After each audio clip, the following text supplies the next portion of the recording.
In this tutorial, I'm going to be talking about how to add markers to your projects and the different kind of markers that are available. So, if you've not used them before, markers are a way of sort of adding points of information to your project and to individual clips.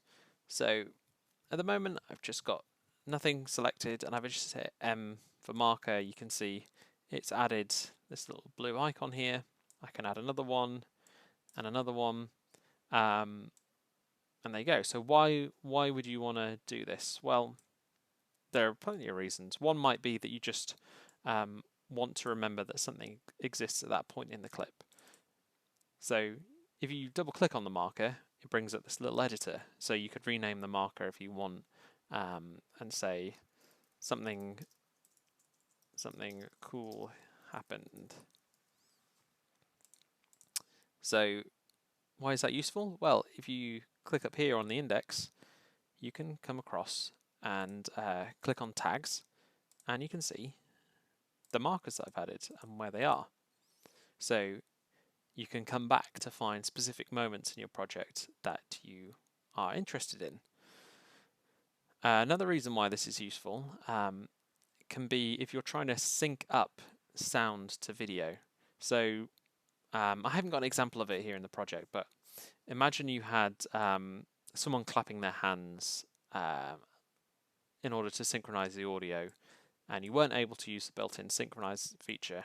Well, what you could do is add a marker to the point in the video where their hands are clapping, and then add another marker to your audio. By the way I added a marker to this clip is by selecting it, and then so select the clip you want to add the marker to, and hit M, and it'll add it at the point the timeline's at. And so, say this is where the person clapped their hands in the video, and this is where it happened in the audio. Well, now you can, if I cut that back, I can click and drag, and you can see that it snaps those two markers together. So that's a really useful thing to do with markers. But I'm sure, as you can imagine, there's plenty of different things that you can do. So there's also different kinds of markers. So this is the default kind, but you can see I've got a couple of options here. So I'm going to leave that one alone. I can double click on here, and I can change this one to a to-do note. So I'm going to make a to-do here, need to color grade, and do that. And you can see that icon has turned red. And if I double click it, I've got a little checkbox to say whether I've done it or not. If I say I have, I get a green one. So let's come back in here, add another one. Need to add sound effect. And that one's showing as red. Now if I come back over here to the index, I can actually start to filter my different tags. So I do this a lot. I do like to make myself a to-do list inside Final Cut Pro using these tags. So I'm going to come here and I can click on this icon, which will filter the tags to just the to-do markers that I've not completed. So I can jump to them, see what I need to do, get it done, and then mark them as completed. I can then come click on here, can see all the to-do ones that I've sorted, and come back to the markers thing, see the markers there. You know, it works quite well. And then the final kind of marker is a chapter marker. So this is useful if you're working on a project where you have chapters. So for example, if you're working on a long form film, you might want to have chapters for the different scenes. And what that means is if you export a DVD or if you export certain kinds of files, your viewer will be able to skip between the chapters. So I'll show you how to add a chapter marker. Start by adding a regular marker using M and double click it, and then we're going to click on the chapter.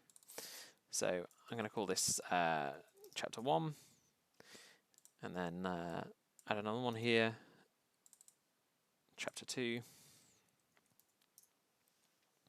And you'll see with these ones they actually look a bit different. They're orange, and then there's this sort of funny pin style playhead, and that is actually representing which frame you want to use as the thumbnail for that chapter.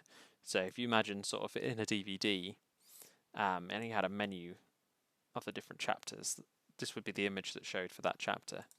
So you can set that as you want. And again, down here you can filter, you can see the different chapters.